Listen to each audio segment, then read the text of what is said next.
donc je suis docteur Philippe Janvier, je suis médecin généraliste à Namur et je suis ici avec ce titre-là qu'on m'a invité chez vous. D'une part, je suis administrateur du réseau Santé Wallon et je coordonne les projets de la médecine générale de la première ligne.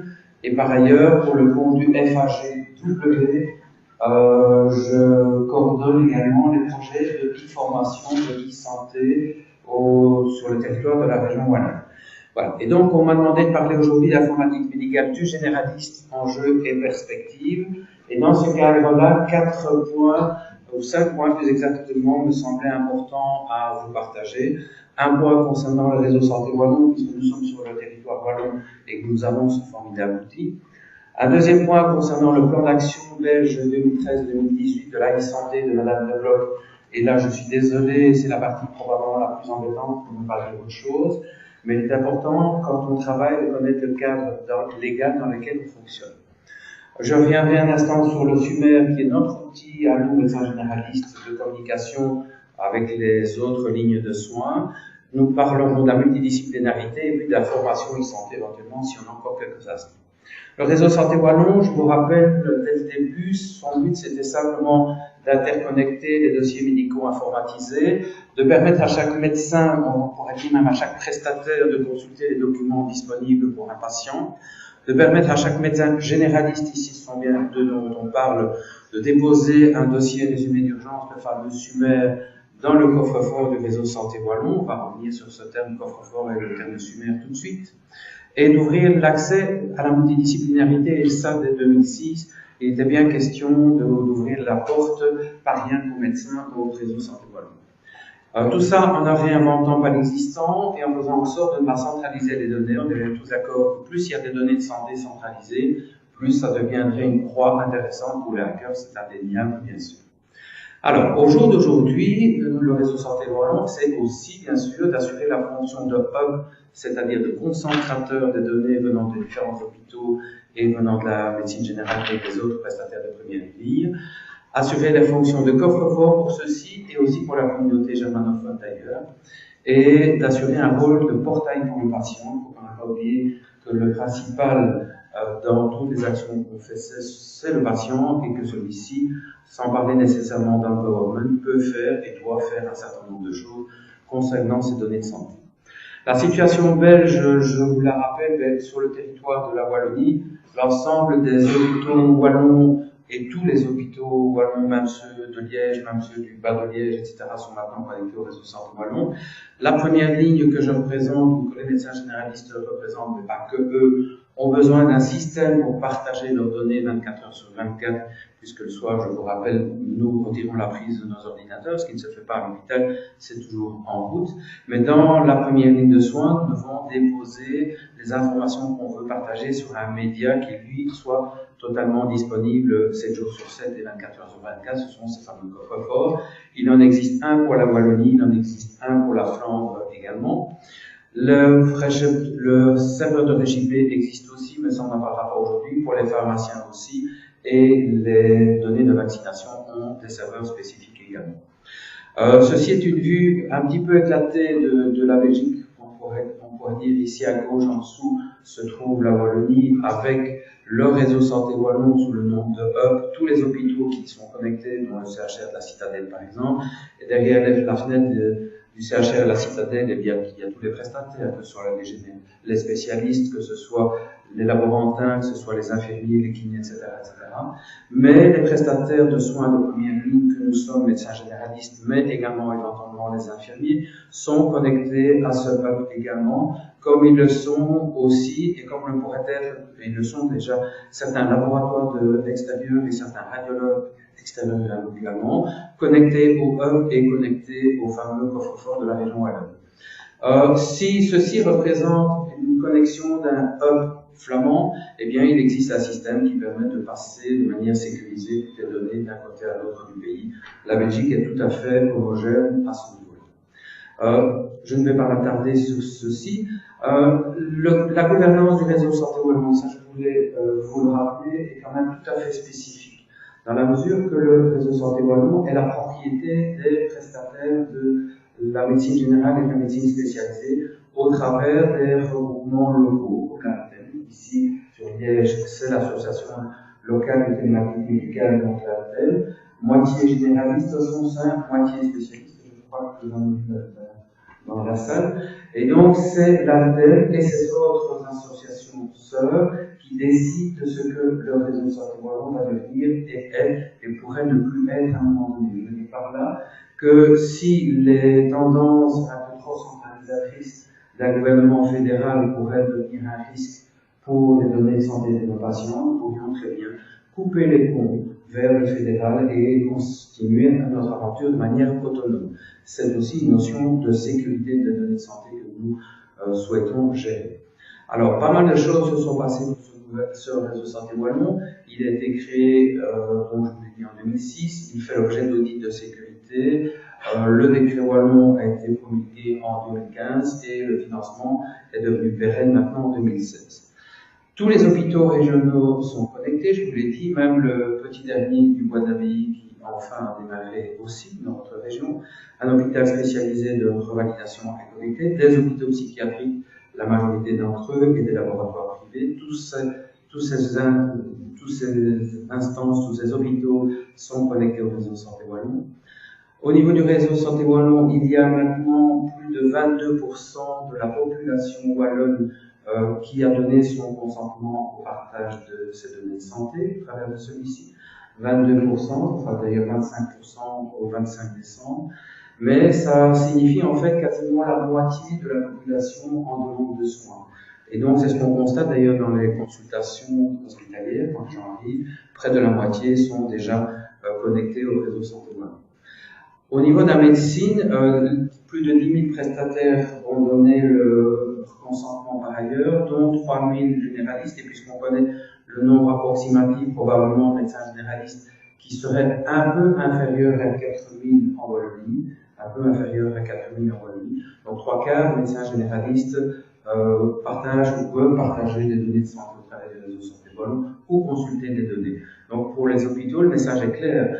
Il est loin le temps où est-ce qu'on va faire quelque chose, puisque ça n'intéresse quand même pas la première ligne, ce n'est plus vrai, ça intéresse 3/4 de la médecine générale. Des documents sur les réseaux Santé Wallon, on arrivera vraisemblablement à 25 millions fin de cette année-ci également, ce qui fait quand même une trentaine de documents par patient, c'est quand même important, c'est beaucoup supérieur par exemple à l'expérience française de DMP où on est à des chiffres largement inférieurs.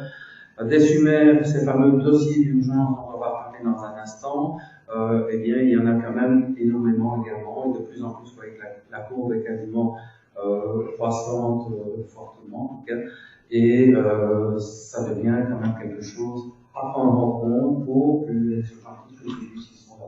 Mais pour les urgentistes dans les hôpitaux, ça devient une mauvaise pratique, je vais dire, de ne pas aller voir s'il y a un SUMER partagé par un médecin généraliste.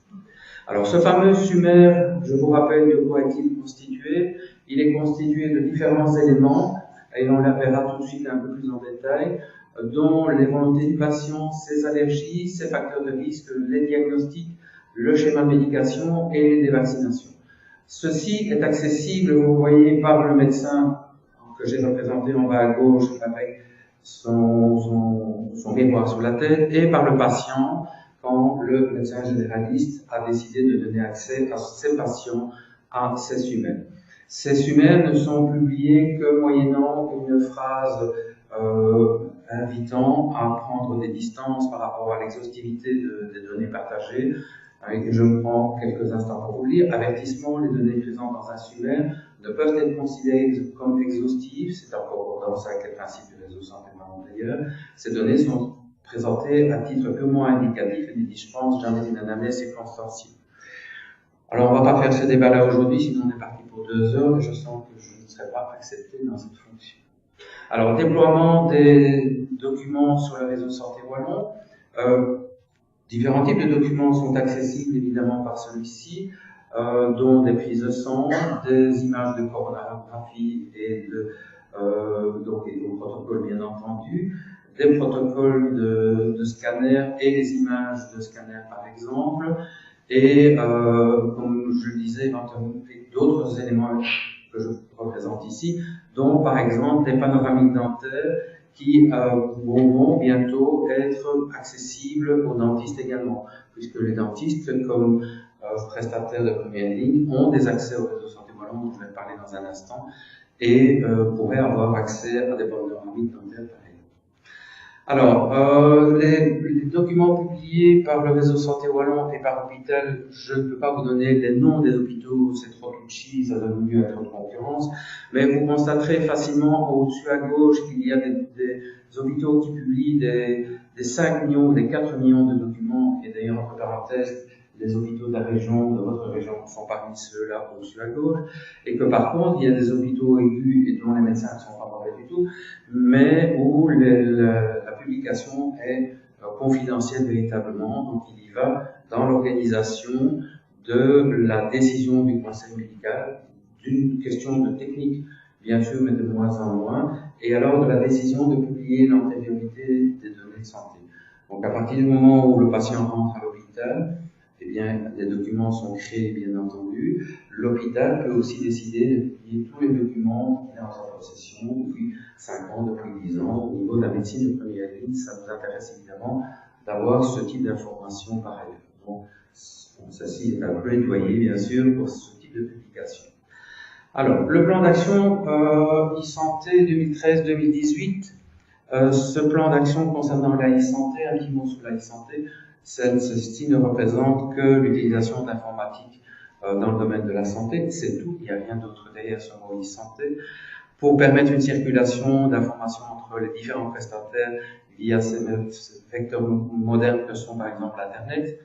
Et bien entendu, quand on parle de données de santé, ce sont des données à caractère personnel, donc ça ne se transite pas via votre messagerie Gmail standard. Il faut tout un système ultra sécurisé pour le réaliser. Alors, ce plan d'action e-santé est décrit, et je vous invite, si vous êtes curieux, d'aller voir sur ce site internet plan-e-santé.be.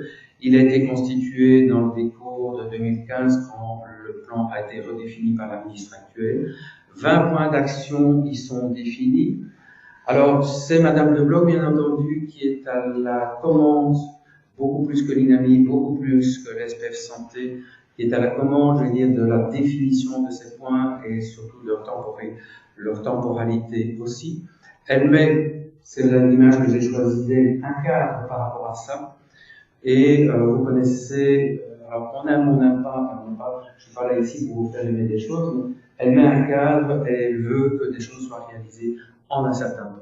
20 points d'action, dont le premier point d'action concerne la médecine générale, puisque veut-elle au 1er janvier que tout patient qui rentre dans un cabinet de médecine générale, que tous ces patients soient dans un dossier médical informatisé. Donc, y a-t-il encore une place pour la médecine générale, pour un généraliste plutôt en 2020, s'il n'est pas informatisé?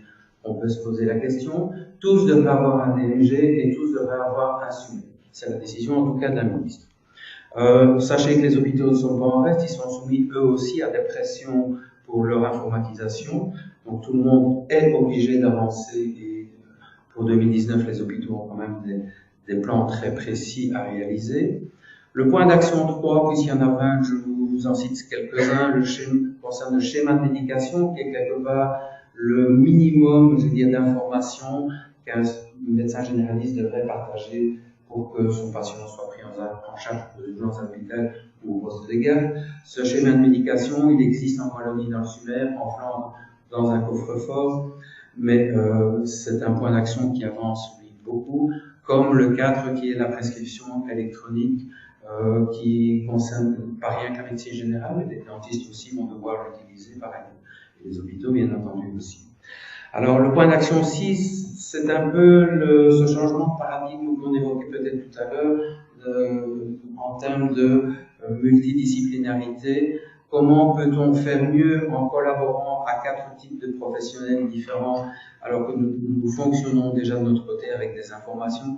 C'est clair que si je suis prêt à partager des données de santé, moi, médecin en jaune, avec éventuellement l'infirmière que je présente en rouge qui dispose d'autres informations du patient, si nous parvenons à partager des données de santé, il est probable qu'on pourra mieux accompagner, je dis, notre patient qu'on soit infirmier, kiné, pharmacien ou autre d'ailleurs.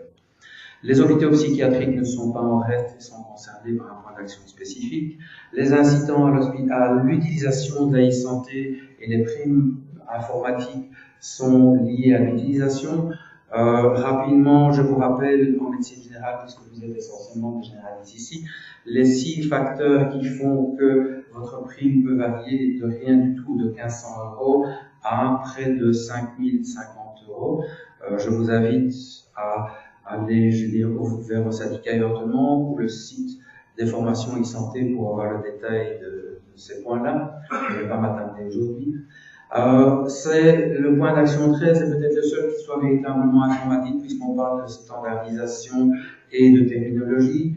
Et quand on parle d'une allergie à la pénicilline, il y a un code, et que ce soit en médecine générale, que ce soit en dentisterie, que ce soit dans un hôpital, ça sera toujours le même. Donc, et en Flandre, et en Wallonie, et en Angleterre d'ailleurs aussi, ça permet d'améliorer la qualité des messages. Je vois que ça passe déjà au bout. Et le point d'action 19 concerne la mobile L, dont on peut trouver tout en matière de télémédecine, y compris par exemple l'utilisation de votre brosse à dents. Et le dentiste peut savoir si vous êtes brossé véritablement les dents. Le SUMER, dans un SUMER, ce qui me paraît plus important, que va-t-on retrouver? Les allergies, les intolérances médicamenteuses, les antécédents, les diagnostics, la médication, vaccins, facteurs de risque, volonté du patient et titulaire du DMG.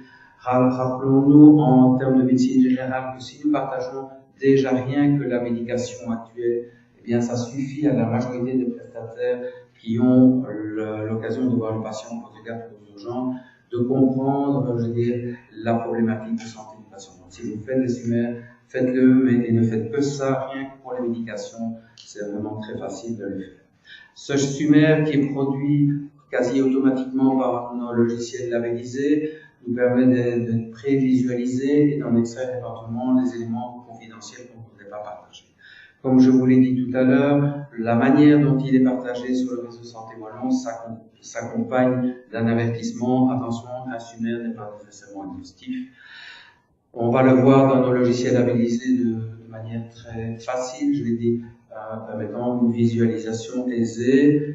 Je passe là-dessus rapidement, on mettra à disposition la présentation par ailleurs. Et aux urgences hospitalières, la façon dont on voit un SUMER est exactement la même et donc permettra à l'urgentiste de prendre en charge le patient le mieux possible. Alors, je ne peux pas m'empêcher d'aller un peu plus loin, de quitter un peu le domaine de la médecine générale pour vous parler un instant de multidisciplinarité. Pourquoi? Parce que c'est notre avenir. On m'a demandé de parler des enjeux et de l'avenir. Eh bien, demain, et déjà un petit peu aujourd'hui, mais demain, en 2017-2018, nous ne sommes plus médecins généralistes seuls de la première ligne à partager des données. Je ne parle plus de données médicales, mais je parle de données de santé d'ailleurs. Et en termes de multidisciplinarité, des acteurs spécifiques se profilent comme ayant des droits particuliers. Je cite nos infirmières à domicile, je cite les dentistes, je cite les sages-femmes et je cite bien sûr aussi les pharmaciens. C'est clair que quand j'ai des données, des informations, par exemple, sur un schéma de médication avec un anticoagulant, c'est clair que je souhaite bien entendu que le dentiste puisse en avoir l'information. Le schéma de médication, même chose, puisque c'est mon infirmière à domicile qui prépare le pilulier, elle a tous raison de disposer de ce type d'information.